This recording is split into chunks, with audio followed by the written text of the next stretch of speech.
다윗에 대한 우리의 삶들을 돌이켜보면은 다윗에 대해서 평탄함의 역사, 이렇게 우리는 설명 잘 하지 않습니다. 다윗의 역사 이러면은 환난과 고난의 역사.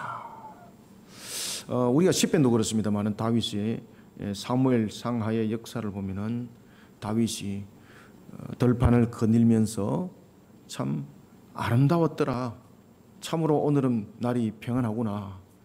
무지개도 지고, 야, 오늘 참 하나님께서 창조하신 자연을 돌이켜보니 마음이 기쁨이 있구나. 이런 내용들이 없습니다. 다윗의 내용들을 보시면은 쫓겨다니고 도망가고 그리고 목숨의 위태로움을 느끼게 되고 하나님 앞에 통곡하면서 기도하고, 이것이 대부분의 내용들입니다. 이런 다윗은 정말로 기쁨이 없었을까? 이런 다윗은 정말로 삶이 처절함밖에 없었을까? 우리에게 주어진 시편과 사무엘 상하 내용 속에서 다윗의 그 장면들을 보여주고 있는 것은 다윗의 한 단편만을 보여준 것이 아니라 다윗이 되기까지의 그 과정이 어떤 일이 있었는가라는 것을 우리에게 조명해주고 있는 겁니다. 이런 다윗의 모습, 우리는 과거를 한번 회상해 봅시다. 오늘 본문의 시편에 보면은 다윗이 자신의 과거를 회상합니다. 우리도 때로는 과거를 회상하다 보면 기쁜 일이 있고 힘든 일이 있고 슬픈 일이 있지 않습니까? 다윗이 대체로 이 과거를 회상할 때는 보면은 힘든 과정 속에서 일어났던 하나님의 그 역사, 이런 부분들이 대부분들의 내용입니다. 오늘도 그러합니다. 다윗에게는 과거를 회상할 때에 참 가슴 아픈 두 역사가 있습니다. 하나는 사울로부터 쫓김을 당했던 역사고, 하나는 누구로부터 쫓김을 당했을까요? 아들 압살롬으로부터 쫓김을 당하는 거예요. 사울로부터 쫓김을 당했을 때의 그 쫓김은 자신이 죄를 범했다든지 자신이 어떤 나라에 큰 중죄를 범하여서 쫓겨난 사실 없습니다. 어디를 가나 그는 사울 왕을 위해서 싸웠고, 어디를 가나 그는 나라를 위해서 싸운 자였습니다. 참으로 헌신적이었고 충성된 종이었습니다. 그런 다윗의 모습을 보고 사람들은 사울은 천천히요, 다윗은 만만히요, 이렇게 동료를 지을 정도였습니다. 그런데 이 동료가 사울을 흔들어 버리는 겁니다. 야, 저놈이 나를 몰아내고 왕이 될 수 있겠구만. 다윗은 이런 처절한 아픔 속에 도망을 가는 겁니다. 10수년의 도피생활, 참으로 절망과 낭망이 함께했던 그러한 아둘람의 7년, 그리고 또한 헤브론에 머물렀던 7년 6개월, 이 모든 부분들이 그에게 순진함이 없었습니다.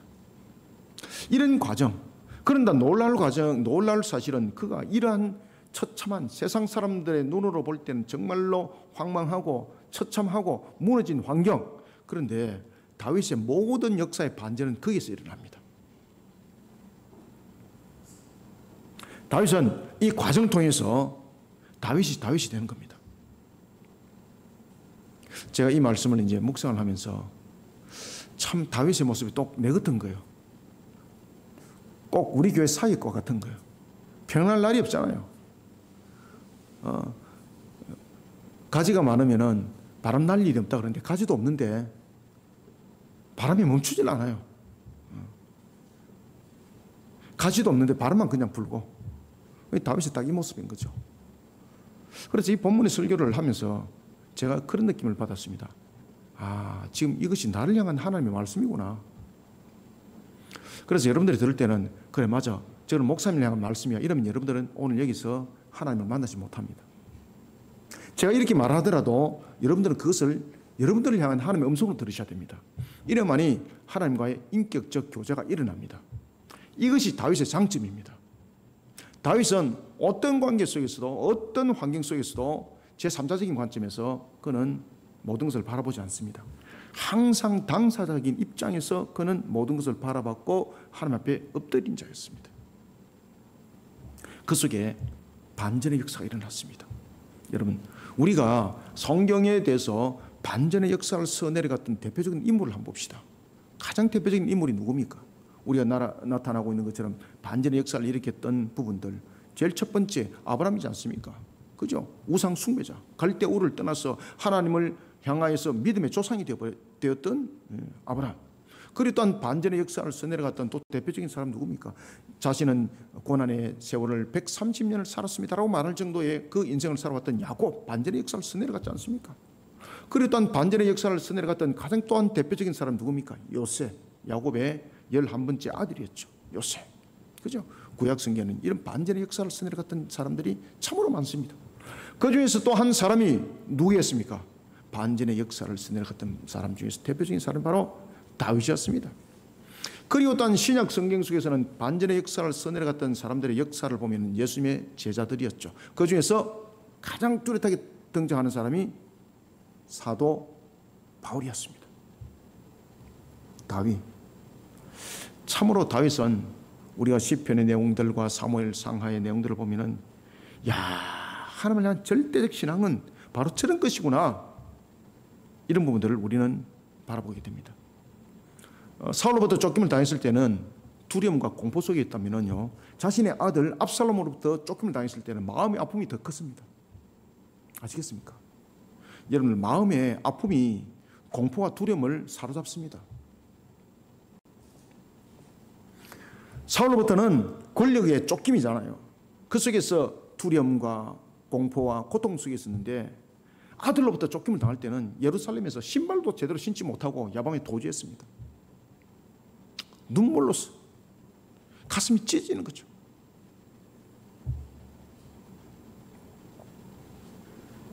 그때 그는 자신이 할 수 있는 것은 아무것도 없었습니다. 참으로 환난 앞에 어떻게 나아가야 될지 황망하기만 했습니다. 이때 그는 모든 것을 내려놓습니다. 그리고 하나님을 찾기 시작합니다. 이것이 다윗을 만드는 장점입니다. 그리고 하나님께 부르짖습니다. 하나님의 도우심을 구합니다. 이때에 오늘 본문을 보시면은 그가 하나님 앞에 구할 때에 어떤 환경을 만들어갖고 어떤 자세 속에서 만들어갔는가, 이걸 여러분 잘 주시하셔야 됩니다. 그저 어려움의 환경에 있을 때 그냥 하나님 앞에 엎드려서 울기만 하면 되는가? 안 그렇습니다. 오늘 본문을 잘 보셔야 됩니다. 항상 여러분 다윗의 내용들을 보면은 항상 다윗은 하나님 앞에 엎드릴 때에 하나님의 공의 앞에 항상 엎드립니다. 아시겠습니까? 사람은 누구든지 반전의 역사를 써내려갈 수 있습니다. 그런데 이 반전의 역사가 때로는 복된 반전의 역사가 될 수 있고, 때로는 지금보다 더 악한 모습으로서 완전히 그냥 나락으로 떨어지는 반전이 될 수도 있습니다. 반전의 역사를 써내려가기 위해서는 지혜가 있어야 됩니다. 어떤 지혜가 있어야 될까요? 다윗처럼 신앙의 지혜가 있어야 됩니다. 사랑하는 성도 여러분, 환난과 역경, 자신에게 주어졌을 때에 두려움과 걱정, 염려, 근심, 그것을 만약에 바라보게 되면 여러분들은 환경에 먹힘을 당합니다. 이 환경을 반전의 역사를 일으키는 역전의 기회로 삼으셔야 됩니다. 그래서 어려움이 극심에 이를수록, 환난의 극에 이를수록 반전의 역사는 더 크게 나타날 수 있습니다. 그래서 우리 교회가 지금 반전의 역사를 기다리고 제가 기도하고 있는 거예요. 그리고 제가 시편의 말씀처럼 하나님 앞에 공의 가운데 지금 설리고 몸부림치고 있는 거예요. 아시겠습니까? 반전의 역사 누가 일으키죠? 하나님이 일으켜 주셔야 됩니다. 반전이라는 것은 뭔가 하면은 내가 환경 속에서 헤어날 수 없는 것을 반전이라고 말하는 거거든요. 여러분들의 능력으로 만약에 해결할 수 있으면 반전의 역사라고 말하지 않습니다.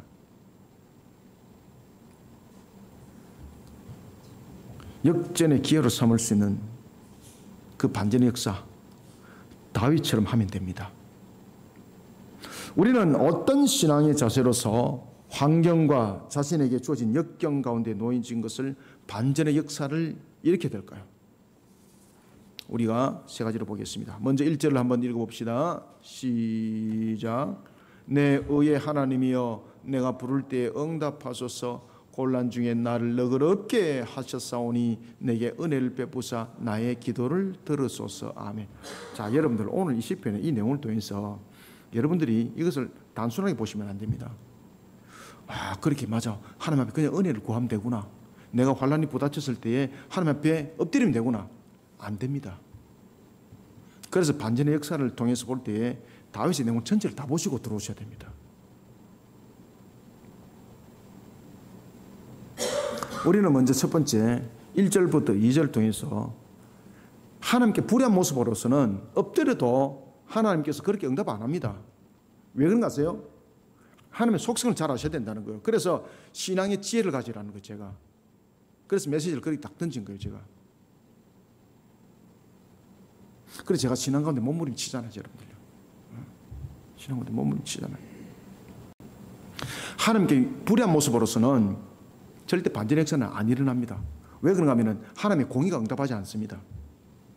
만약에 자신이 불의한 쪽에 쓰고 있는데 그저 눈물을 흘리면서 금식하고 막 하나님 앞에 막 매달았다, 응답받았다. 그러면 하나님은 불의하신 분입니다. 왜? 불의한 자에게 불의한 응답을 했잖아요. 그죠? 여러분, 하나님의 속성을 잘 아셔야 됩니다. 하나님은 완전하신 분인데 그 완전하신 분이 공의롭습니다. 정의롭습니다. 하나님의 속성은 모든 것이 연결됩니다. 그 부분들은 은혜의 작동은 항상 공의와 연결됩니다. 사랑은 공의와 연결됩니다. 사랑은 공의와 은혜와 함께 연결됩니다. 아시겠습니까? 그러니까 자신이 원하는 것만 가지고 하나님 공의 던져버리고 이름 속에서 구한다. 하나님께서 응답하지 않습니다. 그래서 우리는 다윗을 잘 돌아볼 수 있어야 됩니다. 지금 다윗이 나의 하나님이여, 지금 은혜를 구하고 있잖아요. 나를 불쌍히 주십시오. 나에게 응답해 주십시오. 내가 곤란 가운데 있습니다. 이렇게 기도할 정도 되면은 자신의 모습을 먼저 어떻게 세워야 되는가를 다윗이 가르쳐 주고 있어요. 먼저 첫 번째는 1절부터 2절 통해서 하나님께 불의한 모습이 과거의 모습이었다면은 하나님 말씀에 자신을 비춰보는 회개신앙입니다.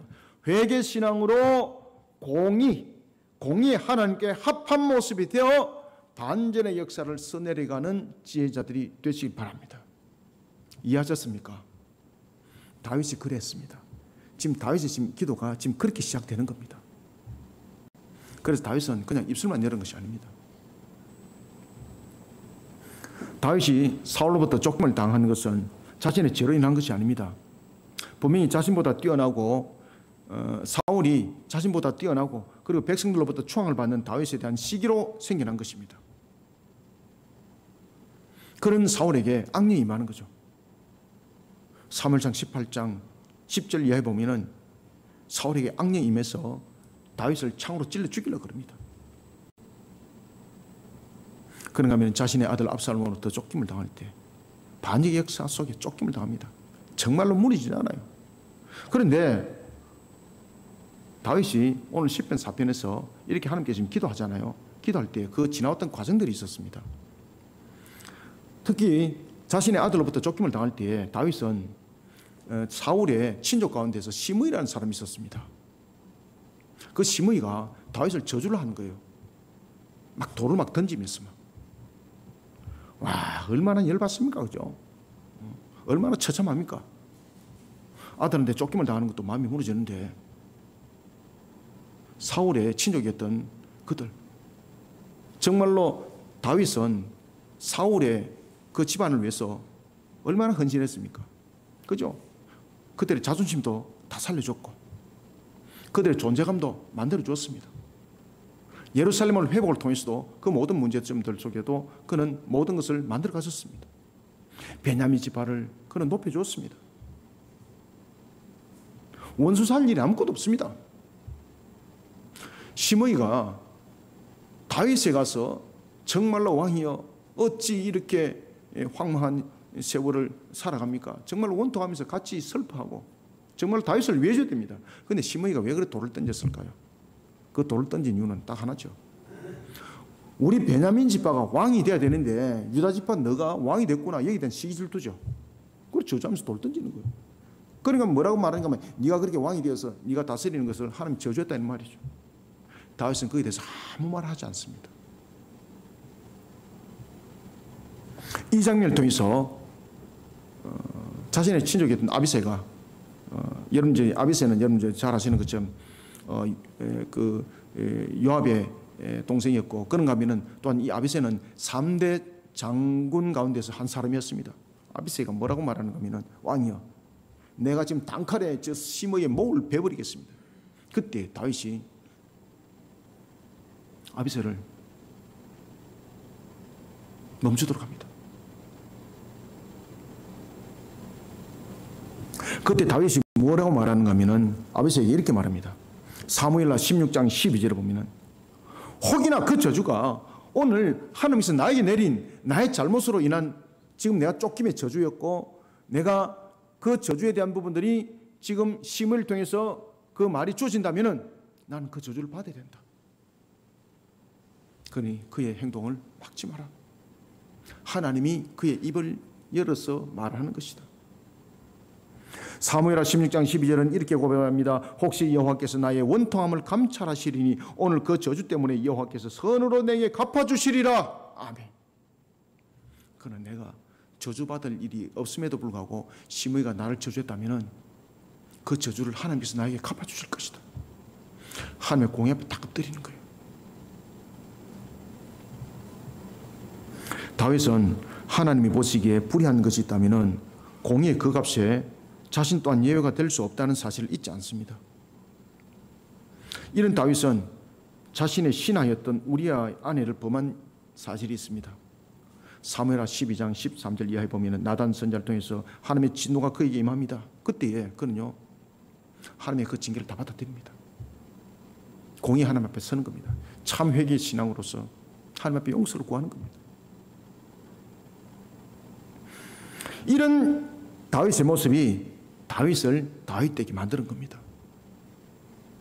다윗은 과거의 시간을 돌이켜보면서 하나님의 은혜로 고난을 벗어나게 해주신 하나님, 지금의 상황도 그렇게 만들어줄 줄 믿는 거예요.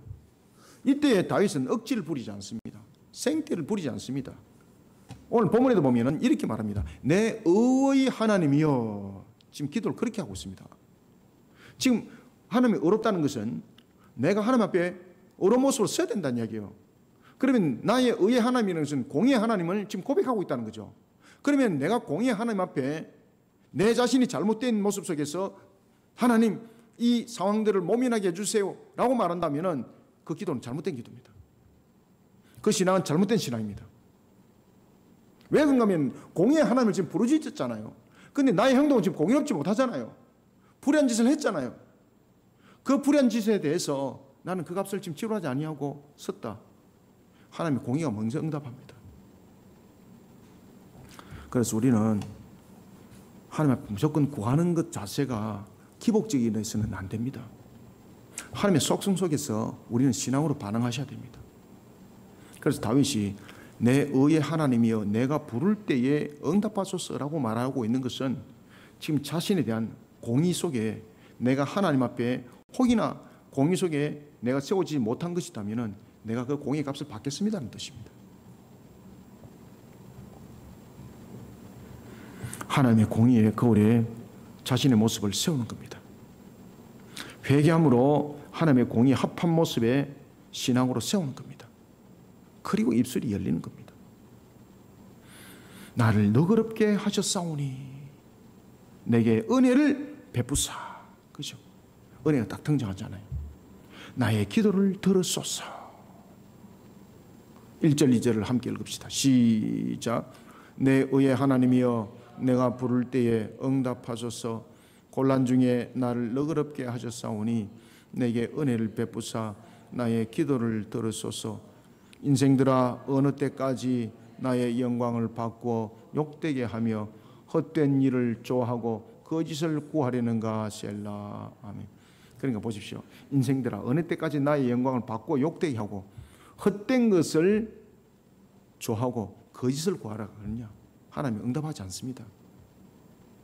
여러분 하나님의 은혜를 구하고 하나님 앞에 엎드려서 뭔가를 구할 때에 우상 숭배자들은 자신의 죄와 상관없습니다.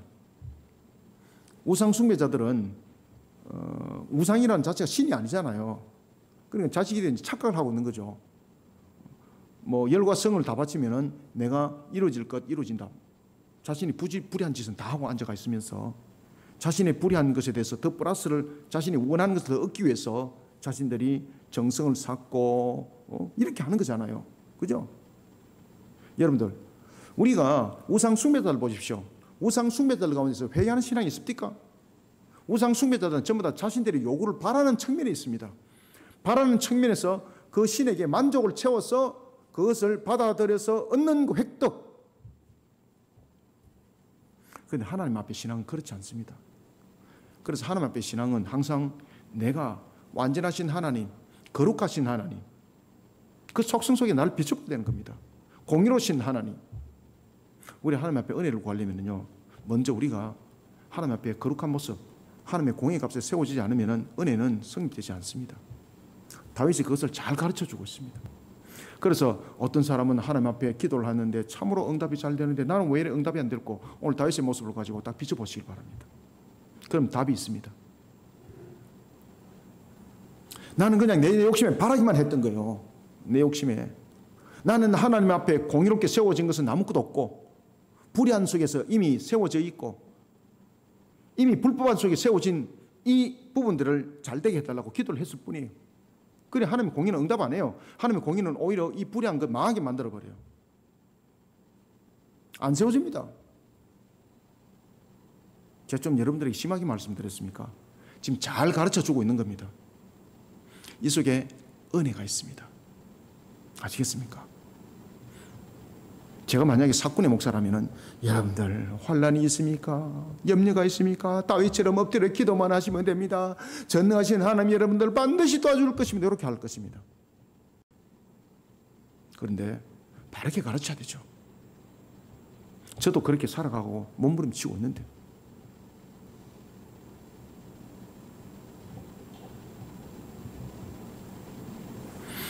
하나님이 나를 긍휼하게 여겨 주시길 원하십니까?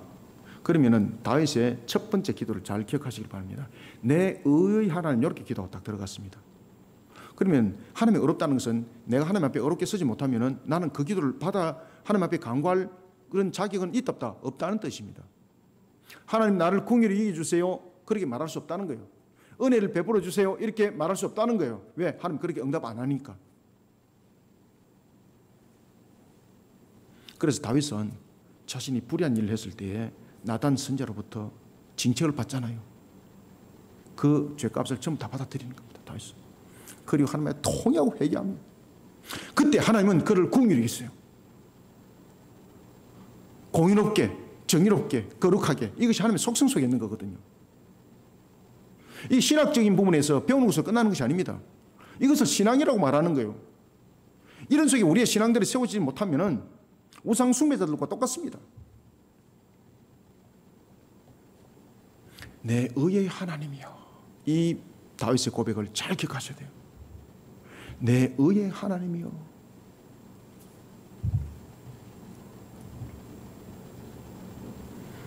은혜 또한 공의로움에 반드시 연결됩니다. 다윗은 이런 사실을 알고 있었던 신앙의 지혜자입니다.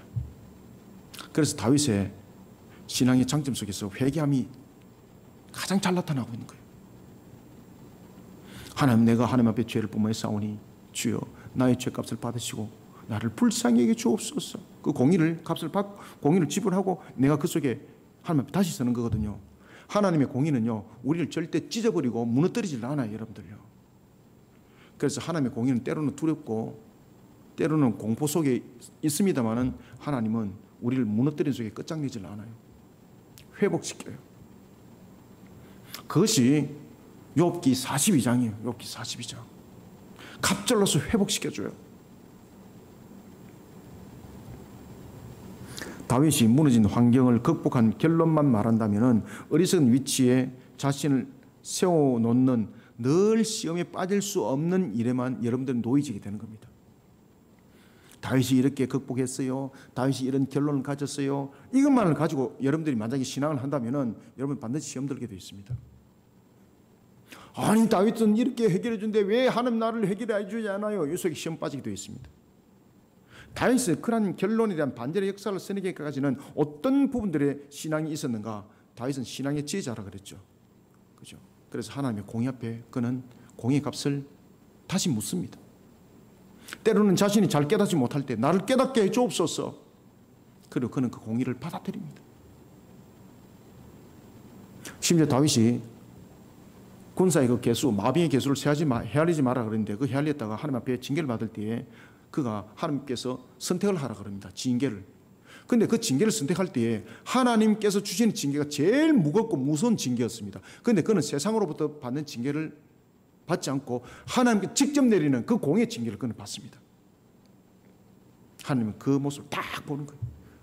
그 징계대로 그대로 내려버리거든요. 그때 다윗이 다시 입을 엽니다. 하나님, 죄를 범한 것은 백성이 아니고 내가 죄를 범한 것인데 백성들을 어찌 이렇게 피해 속에 둘 수 있습니까? 차라리 나를 치십시오. 차라리 우리 가족들을 멸하여 주옵소서. 하나님께서 그 기도를 딱 들으시는 거예요. 그 기도가 공의에 합한 모습이 딱 되는 거예요. 그러니까 하나님께서 그 다음에 장관을 확 열어줘 버리는 거예요. 놀랄 반전의 역사가 일어났지 않습니까? 그러면서 하나님께서는 타작마당을 허락하시고 그것이 나중에 성전의 터가 되잖아요.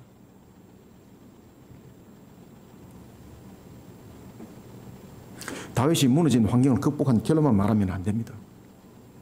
환경을 통한 하나님의 음성을 다윗처럼 민감하게 듣는 신앙의 지혜가 반드시 있어야 됩니다.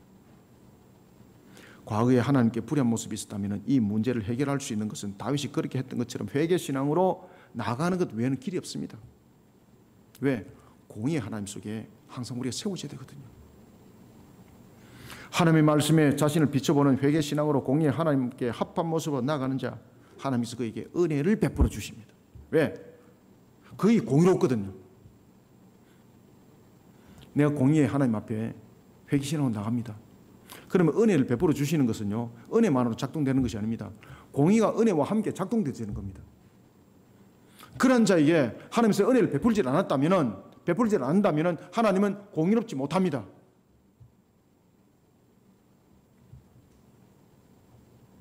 다윗처럼 회개신앙으로 자신을 하나님의 공의 합한 모습으로 만들어가야 됩니다. 그럴 때 하나님의 공의는 이런 신앙의 모습을 방관하지 않습니다. 왜? 그것을 방관하면 하나님 공의로운 분이 아니에요.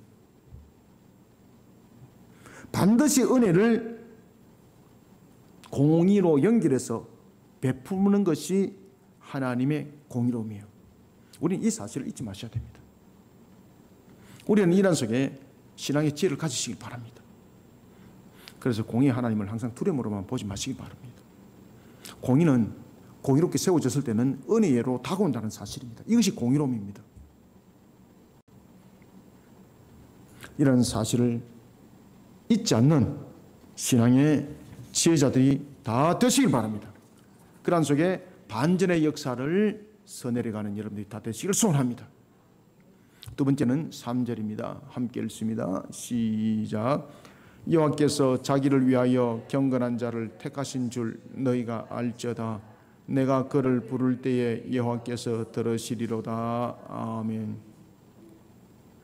두 번째는요, 자신의 가치관을 어디서 만들 것인가도 잘 기억하셔야 됩니다. 지금 다윗이 보면은 여호와께서 자기를 위하여 경건한 자, 여러분 경건한 자는 어디서 경건해집니까?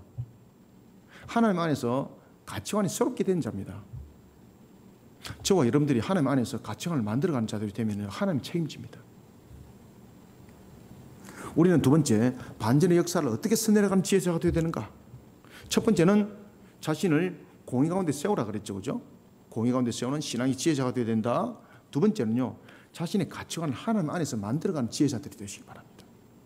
하나님 안에서 자신의 가치관을 만들어가는 신앙의 지혜자가 되시기 바랍니다. 따라서 두 번째는 3절부터 4절 통해서 세상에서 자기의 가치관을 발견하기보다 나를 부르신 전능하신 하나님이에요.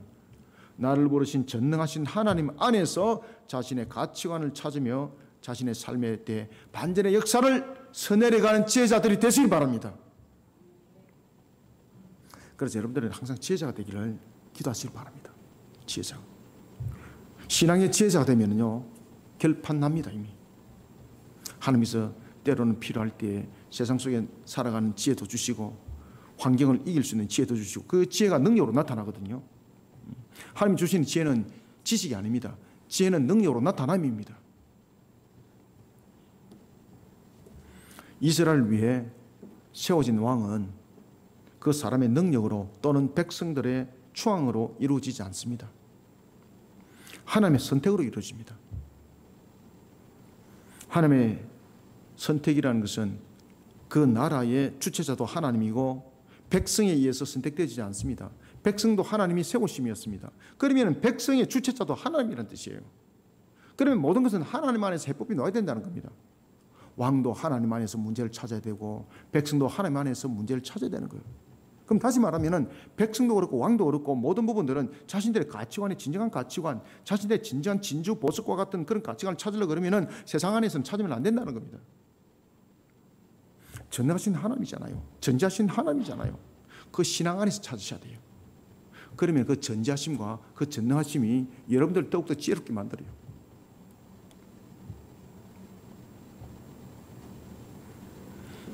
하나님께서 이스라엘의 왕을 세운 이유, 그리고 이스라엘을 하나님 나라의 백성 삼은 이유가 무엇입니까? 그 목적은 두 개 다 동일합니다. 하나님 자신을 위했습니다. 그래서 웨스트민스터 신앙고백서 제1문이 무엇입니까? 우리들의 이 땅에 하나님께서 우리를 만드신 제일 목적이 무엇입니까? 묻잖아요. 그러니까 거기에 대해서 답은 무엇으로 답했습니까? 맞습니다. 우리의 세워진 목적, 우리가 창조된 목적, 하나님의 영광을 위해서 그분을 영화롭게 하고 그 안에서 즐거워함입니다. 하나님의 나라 백성을 하나님의 법대로 잘 이끌어가기 위한 목적으로 왕은 세워졌습니다. 백성은 하나님을 경배하는 측면에서 세워졌습니다. 왕도 백성도 자기 가치관을 먼저 생각하는 자가 아니라 나를 세우고 나를 부르신 하나님을 먼저 생각하는 가치관으로 자신을 세워야 한다는 뜻입니다. 이런 바른 가치관, 그 나라 하나님께서 강성하게 합니다. 이런 가치관으로 세워진 백성, 그 삶 반드시 윤택할 수밖에 없습니다. 다윗은 이런 가치관에 대해서 분명했습니다. 그러나 세상의 가치관에 사로잡힌 자들에게는 이런 것이 마치 자신들에게 손해로 다가오고 무의미한 것으로 다가오는 거예요. 그래서 세속적인 가치관을 가지고 있는 사람들은 우리의 이런 신앙의 가치관 속에서 우리가 하나님 안에서 우리 가치관을 만들어가는 것을 뭐라고 말하고 있습니까? 미쳤다. 신앙도 대충 해야 되지 왜 그래 미친 짓을 하냐고. 그런 어리석은 사람들 속에 귀 기울이지 마시길 바랍니다. 그 속에 여러분들은 이미 무너졌습니다.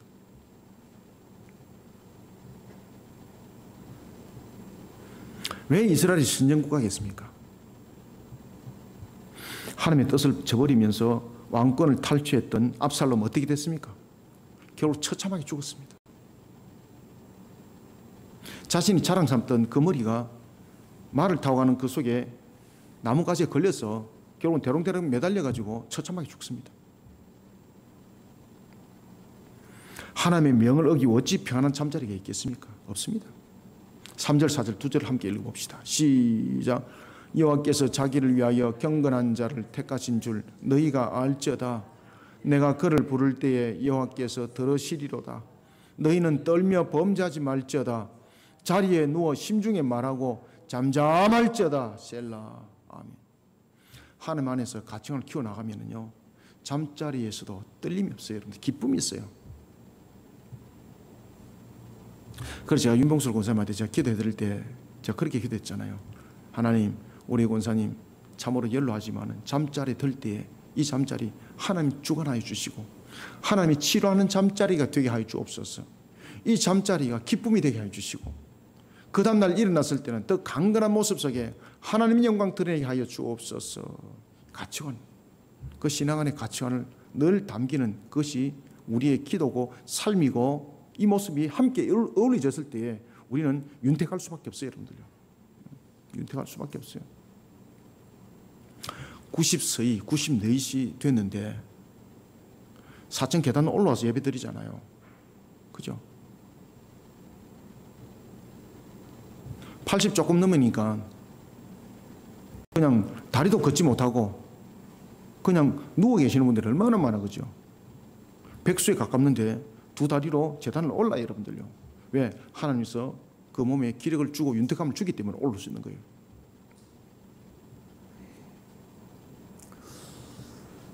우리의 모든 것은 자신을 위해서가 아니라 하나님을 위한 삶이 되어야 되고 하나님을 위한 모습 속에 비춰지길 바랍니다. 그러면 하나님 기쁜 것이죠. 그러니까 하나님 기쁘니까 그 모든 부분의 삶의 윤태, 건강에도 윤태 줄 수밖에 없는 거죠. 그렇게 우리는 신앙으로 자신들을 만들어가고 반전의 역사를 일으키게 돼요. 그게 다윗의 장점이잖아요. 그래서 다윗은 자신의 가치관을 세상 속에서 안 만들어요. 그래서 여러분들 보시면은 우리가 사무엘 하에 보면은 마지막으로 딱 보십시오. 우리 사무엘 하에 보면은 어떤 일이 일어납니까? 다윗이 그가 예루살렘을 하나의 수도로 삼을 때도 마찬가지입니다만은, 그리고 그가 사무엘상에서도 뭐 그 내용들은 계속해서 등장합니다만은, 사울이 죽음을 당했을 때에 그는 어떻게 반응합니까? 슬퍼하잖아요. 기바로 가가지고 왕이 되고자 안 하잖아요. 그거 어떻게 합니까? 신앙으로 반응하잖아요. 하나님께 묻잖아요. 세상적인 사람으로 말한다면 자신이 이제 다음에는 자신이 다음에 이제 왕이기 때문에 어떤 관계 속에서도 내가 먼저 정권을 장악하고 그 다음에 여러 가지 부분에 요소요소에 사람들 박아놓고 그러면 되는 거잖아요. 다윗은 그 선택을 안 해요. 오히려 하나님은 헤브론으로 내려가라 그러는 거예요. 다윗은 그 응답에 7년 6개월 다시 기다립니다.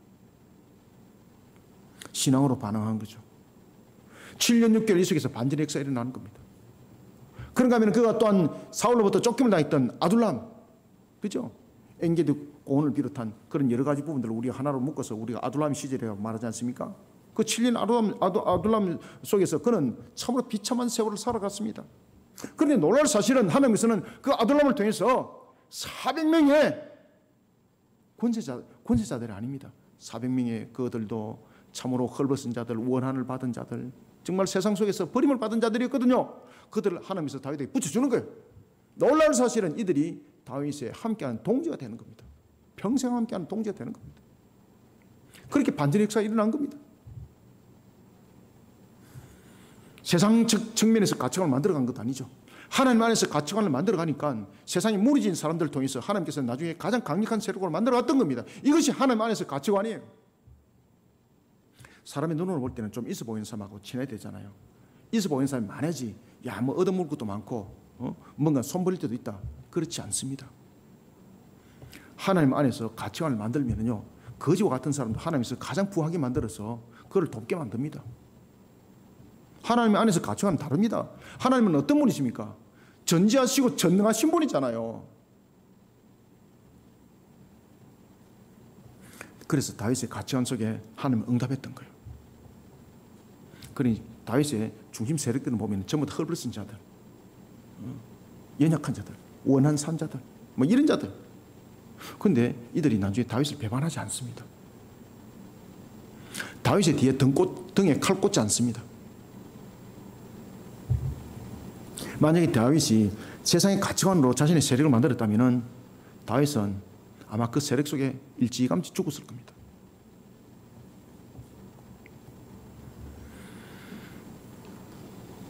(3절) (4절) 우리가 다시 한번 읽어봅시다. 시작. 여호와께서 자기를 위하여 경건한 자를 택하신 줄 너희가 알지어다. 내가 그를 부를 때에 여호와께서 들으시리로다. 너희는 떨며 범죄하지 말지어다. 자리에 누워 심중에 말하고 잠잠할지어다. 셀라.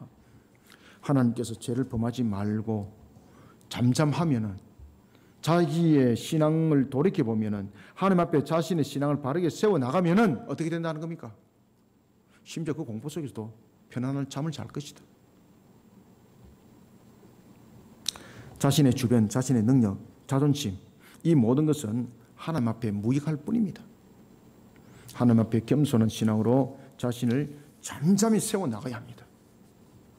세상에 세속화는 자기의 가치관으로 살아가도록 자기 중심주의를 부채질하고 있습니다. 세상이 주는 가치관으로 발견되는 검은 보화와 같은 그런 느낌이 나에게 주어지고 그런 삶들이 나에게 주어졌을지라도 하나님께 죄를 범하는 모습이라면 그 어떤 것도 취하면 안 됩니다. 왜냐하면 한 공의가 작동하거든요. 다윗의 고백처럼 떨며 범죄하지 말라. 떨며 범죄하지 말라. 다윗이 딱 그 이야기 하잖아요. 떨며 범죄하지 마라. 야, 요거 한 건만 하면 되는데 떨며 범죄하지 마시길 바랍니다. 나를 부르시고 세우신 전능하신 하나님 안에서 자기 가치관을 찾으셔야 되는 거예요, 여러분들요.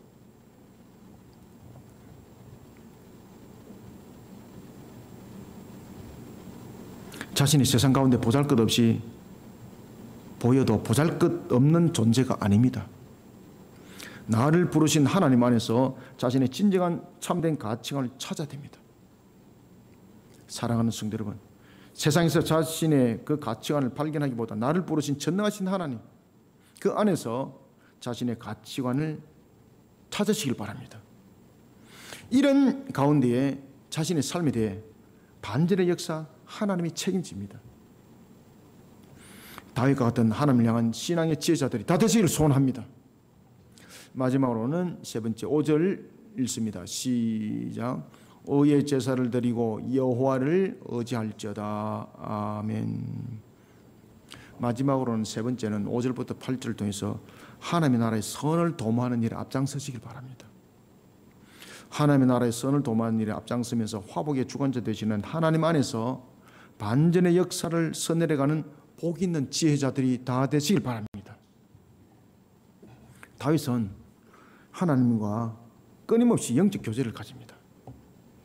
여러분, 하나님과 끊임없이 영적 교제를 가지셔야 됩니다. 왜냐하면 여기에는 세상이 얻을 수 없는 것이 이 가운데 있기 때문입니다. 첫 번째는 세상이 주는 기쁨과는 차원이 다른 기쁨이 하나님과 영적 교제 속에서 일어납니다. 농부가 추수를 통해서 거둬지는 그 수확, 그 기쁨과 하나님과 영적 교제 속에서 일어나는 기쁨 비교가 되지 않습니다. 이런 영적 교제를 통해서 화복의 주관자 되시는 하나님이 우리 속에 각인되어지고 알게 되어지는 겁니다. 그래서 영적 교제를 깊숙하게 하시길 바랍니다. 세상 사람들이 느끼는 절망과 비참의 결론은 물질적인 궁핍함에서 일어나는 것이 아닙니다. 알겠습니까?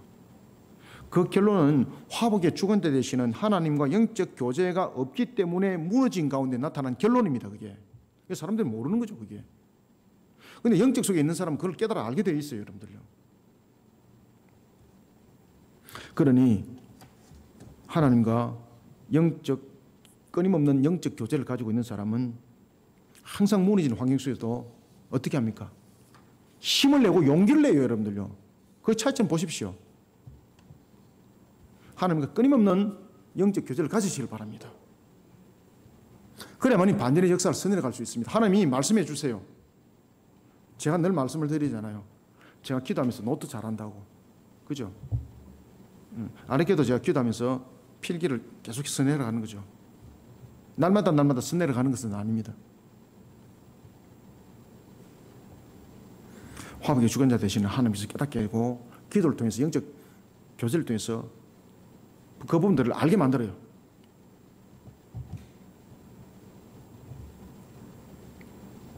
세상 사람들은 그것을 알지 못해요.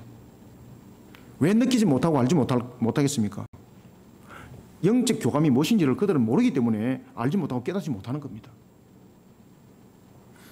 그러면서 그들에게는 영적 기쁨이 생성될 수 없습니다. 그러니까 늘 현상적인 문제 속에서 기쁨을 찾고 현상적인 것을 통해서 근심하고 염려하는 거예요.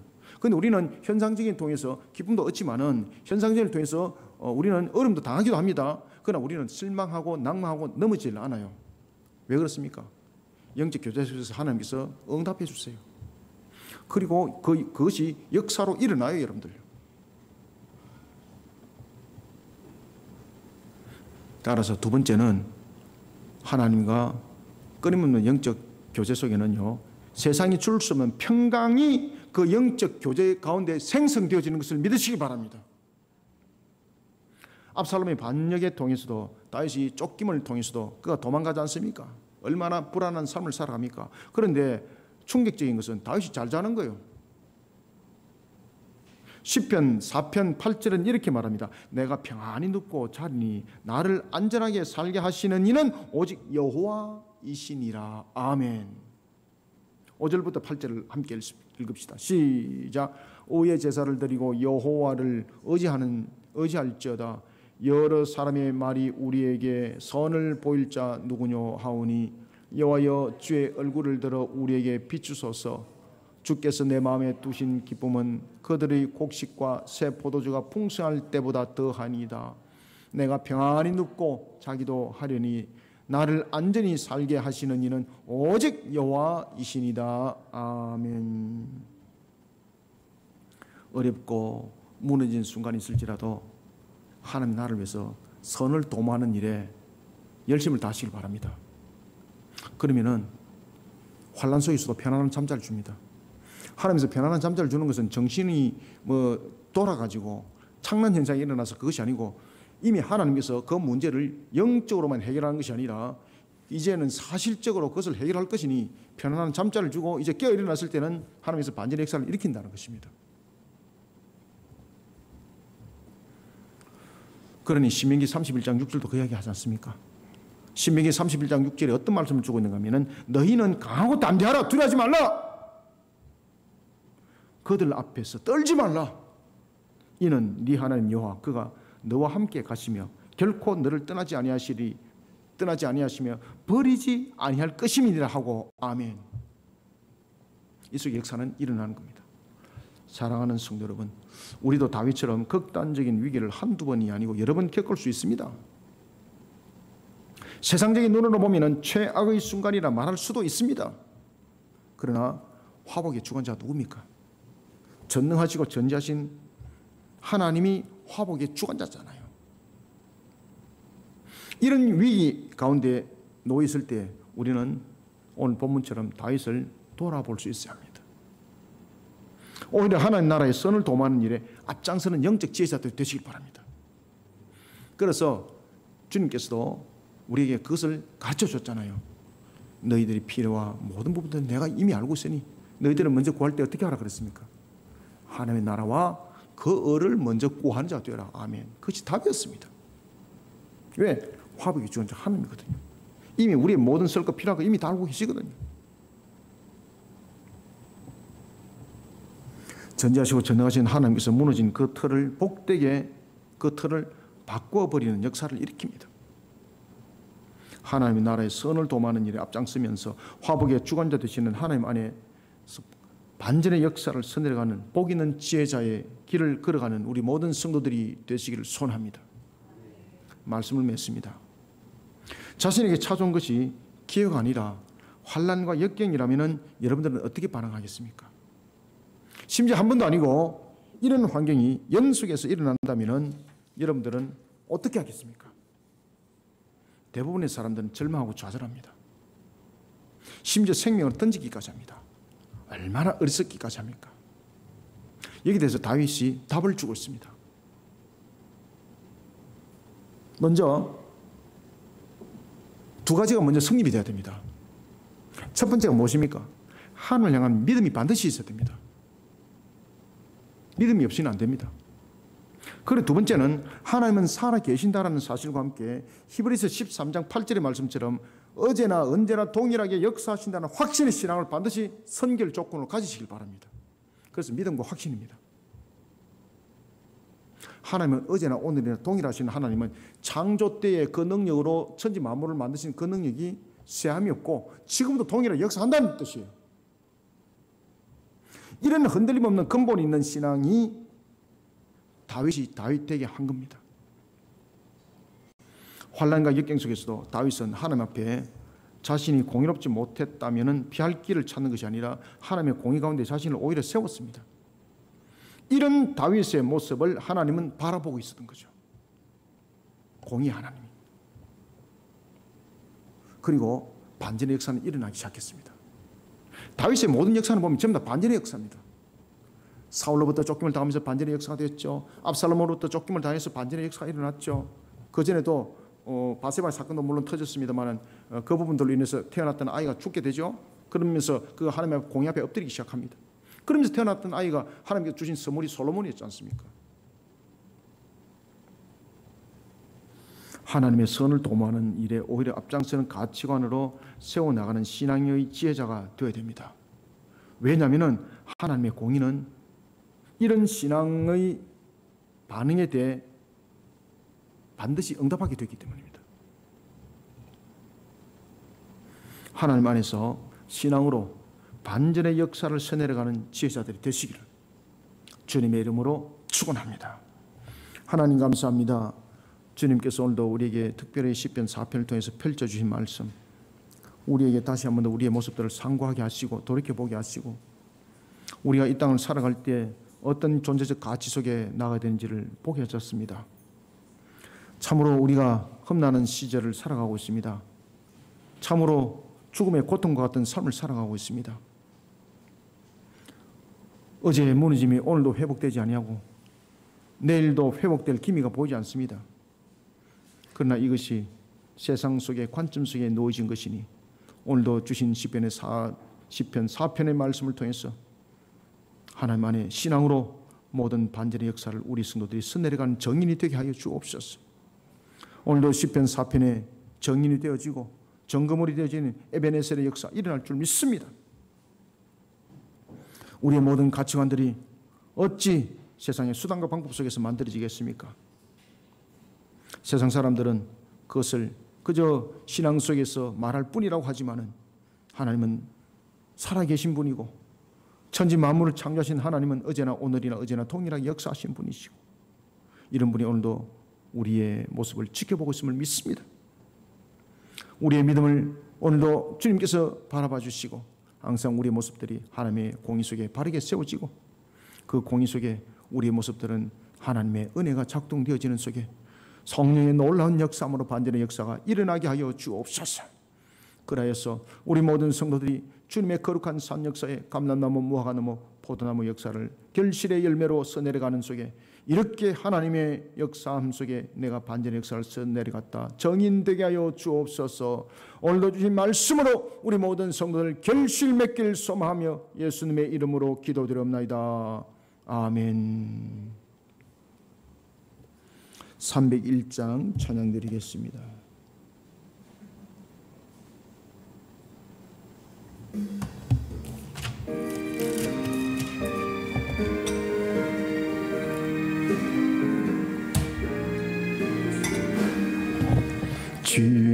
지금까지 지내온 것 주의 크신 은혜라 한이 없는 주의 사랑 어찌로 말하랴 자나깨나 주의 손이 항상 살펴주시고 모든 일을 주 안에서 형통하게 하시네. 몸도 맘도 연약하여 세임받아 살았네. 물 붓듯이 부으시는 주의 은혜 족하다. 나랑 없는 거리에나 험한 산길 내맬 때 주의 손을 굳게 잡고 찬송하며 가리라.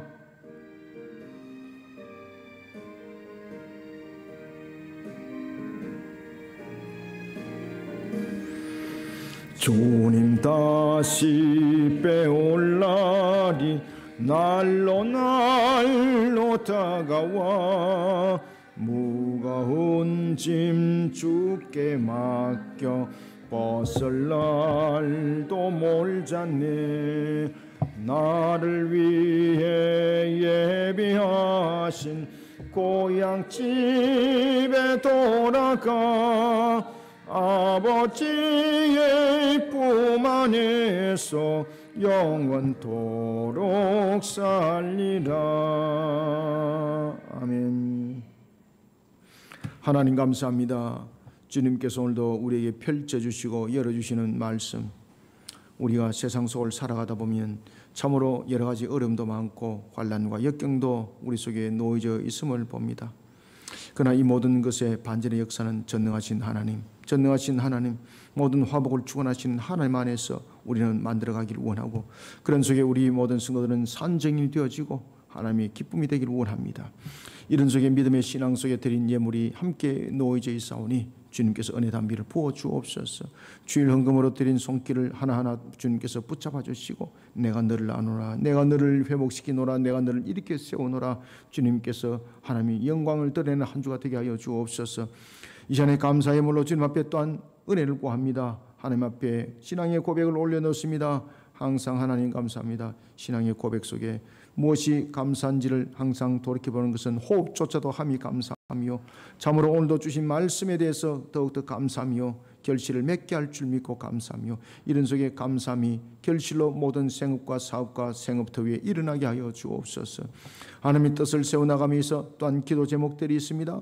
선지적 신앙 속에 또한 기도 제목 속에 역사하여 주시고 하나님께 드렸던 이 감사임을 기도에 응답하는 속에 오늘도 영광 받으시옵소서. 우리 성도들에게는 은혜 되게 하여 주옵소서. 범사에 감사해 드린 예물이 있습니다. 모든 범사 감사가 하나님이 주신 은혜로 차고 흘러 넘치게 하여 주옵소서.